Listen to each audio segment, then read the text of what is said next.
ये वसंत उत्सव 2025 का दूसरा दिन है, जहां लोगों के चेहरों पे वही उमंग, वही उत्साह दिखने को मिल रहा है।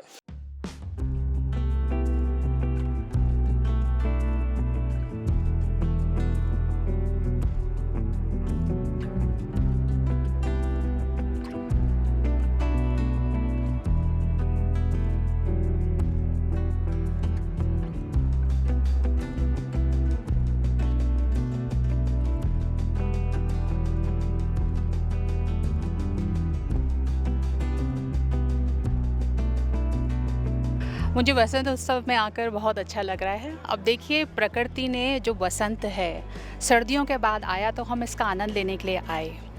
क्या हो अगर ये आनंद हम लोगों के अंदर हमेशा रह जाए। काफ़ी अच्छा लग रहा है। नए नए तरह के फूल देखने को मिले जो आज से पहले देखे नहीं थे। इतने बढ़िया सांस्कृतिक प्रोग्राम हो रहे हैं जो हमारे उत्तराखंड की संस्कृति को दिखा रहे हैं। काफ़ी अच्छा लग रहा है, बहुत बढ़िया।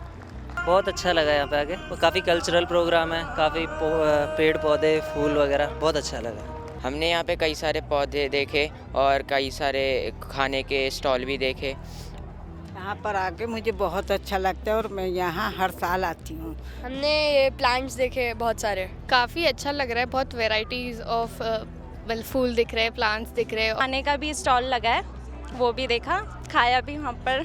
अच्छा लगा बहुत घूमकर।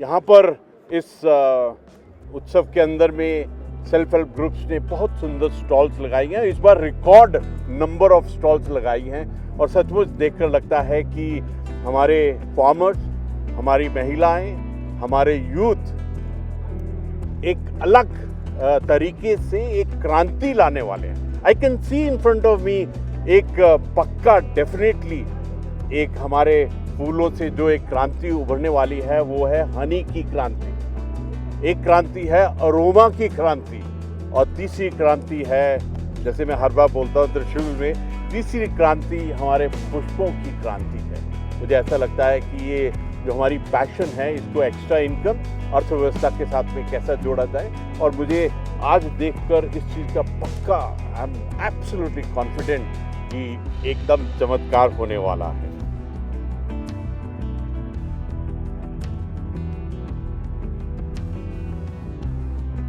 तो इन 16 फ्लोरा के जो हनी है हमारे पास, ये इंडिया में अलग अलग फ्लोरल बेल्ट्स में टाइम टू टाइम जो माइग्रेट करते हैं हम, एक जगह जब फूल होता है, जैसे लीची में अभी हमारे पास देहरादून में बॉक्सेस आए हुए हैं, तो लीची का जब फ्लोरा ख़त्म हो जाएगा उसके बाद हम माइग्रेट करके इनको हिमाचल लेके जाएंगे। हिमाचल में मल्टी फ्लोरा हनी वहाँ से लेंगे, उसके बाद ये मनाली और कश्मीर चले जाएंगे। इन 16 किस्मों के 16 फूलों के शहद हम उत्पादन करते हैं। इसके साथ साथ हाई वैल्यू प्रोडक्ट्स जैसे कि बी वेनम हुआ, पोलन ग्रेन्स हुए, और आपका बीज वैक्स हुआ, बीज वैक्स के कैंडल्स हुए, बीज वैक्स के लिप बाम्स हुए, बीज वैक्स का फुट क्रीम हुआ, मॉइस्चराइज़र हुआ।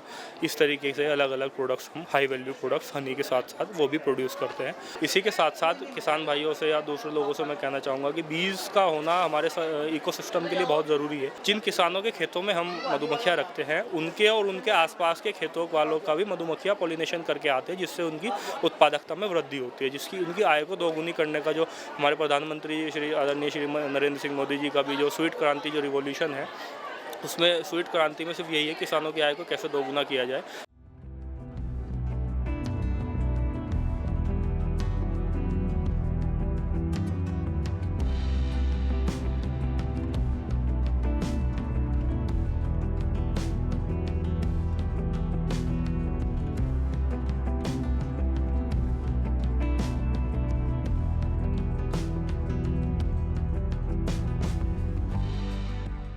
अपनी जो ऑर्गेनाइजेशन का नाम है हिमवानी, हमारी फर्म का नाम है रेड हार्ट एंड कंपनी। उसके अंडर हम लोग परफ्यूम ऑयल, अतर्स, essential oils, handmade cold press soaps, incense, धूप कोन हैंडमेड, ये सब मैन्युफैक्चर करते हैं। साथ में हम लोगों ने कैंडल्स का भी उत्पादन शुरू करा है, जिसमें अब हम जल्दी स्वयं सहायता समूह जो हम विमेंस को एंटरप्रेन्योर के रूप में उभारेंगे, और जो हमारी कंपनी है वो विमेंस को जॉब भी प्रोवाइड करेगी, वर्क भी प्रोवाइड करेगी, जिसमें सेल्फ हेल्प ग्रुप के थ्रू उनको ज़्यादा से ज़्यादा बेनिफिट हो सके। सर, जो आप ये इत्र वगैरह सेल करते हैं, ये सारी चीज़ें जो उसमें डलती हैं वो सब ऑर्गेनिक है? हम देखिए मार्केट में बहुत सारे ऐसे प्रोडक्ट्स हैं जिसमें ऑर्गेनिक भी है और आर्टिफिशियल भी है।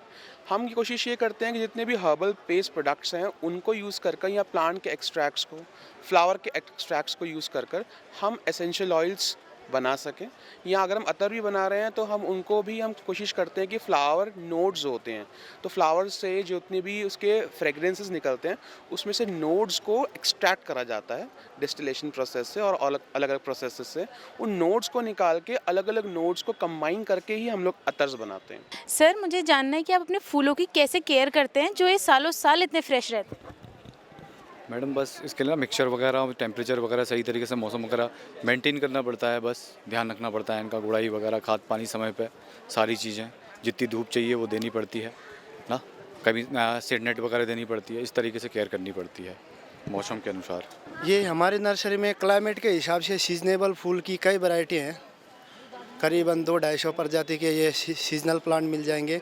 और परमानेंट जो है ऑर्नामेंटल ये चीज़ शो प्लांट के हिसाब से इंडोर आउटडोर करके ये भी 200-400 ऐसे इससे ऊपर ही हैं।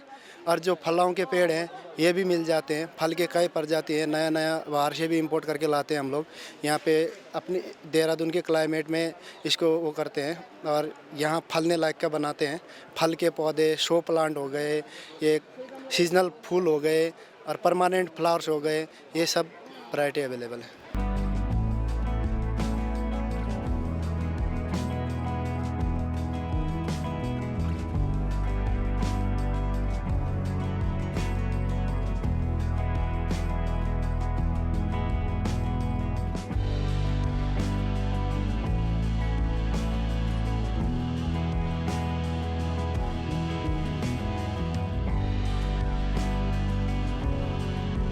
हमारा वेदावी हर्बल टी है, ये हमारा स्टार्टअप है। हमने यहाँ राजभवन से स्टार्ट किया था और हमें 1 साल बाद ये मौका मिला है कि हमें दोबारा इस प्लेटफॉर्म पे अपनी टी बेच रहे हैं। 1 साल हमें हो गया है और ये हमारी हर्बल टी है। हमने अलग अलग तरह की टी बनाई है। हमने आयुर्वेदिक टी बनाई है वात पित्त कफ को बैलेंस करने के लिए, जिसमें हमने 21 जड़ी बूटियों का इस्तेमाल किया है। ये आपको हेल्थ बेनिफिट देती है और चाय की ज़रूरतों को भी पूरा करती है। इससे आप कोल्ड टी के रूप में भी पी सकते हैं, हॉट टी के रूप में भी पी सकते हैं और आइस टी के रूप में भी पी सकते हैं। मैं एक हेल्दी फूड पे काम कर रही हूँ। मिलेट प्रोडक्ट्स हैं मेरे पास सारी, ग्लूटेन फ्री। मेरी स्टॉल में कोई भी ग्लूटेन वाली आइटम नहीं है, 100% ग्लूटेन फ्री। और अब टारगेट कर रही हूँ बच्चों को, क्योंकि ज़्यादातर देहरादून में मैंने देखा हॉस्टल वाले बच्चे हैं जिनके पास खाने के लिए चाउमीन, मोमोज यही चीज़ होती हैं। तो मैं उनके लिए ग्लूटेन फ्री कुकीज़ बना रही हूँ और नमकीन बना रही हूँ।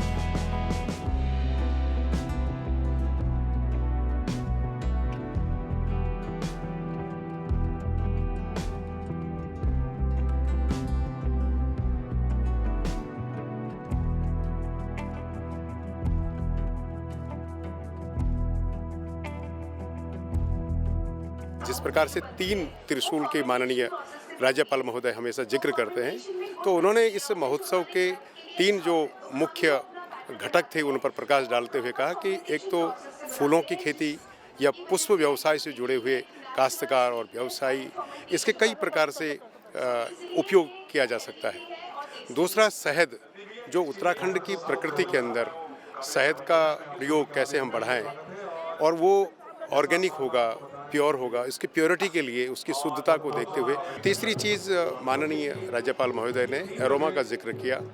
एरोमेटिक प्लांट्स और जो उत्तराखंड के अंदर प्राकृतिक रूप से इस प्रकार की वनस्पतियां उपलब्ध हैं, यदि उनकी प्रोसेसिंग करेंगे और उनका उपयोग किया जाएगा तो निश्चित रूप से जो उस व्यवसाय से जुड़े हुए लोग हैं, क्योंकि आज की दृष्टि में राज्यपाल महोदय का मतलब कि प्रदेश के प्रथम नागरिक, यदि समाज में कोई संदेश यहाँ से जाएगा तो हर व्यक्ति जो समाज के बॉटम लाइन में है वो अपने आप को एम्पावर्ड फील करता है।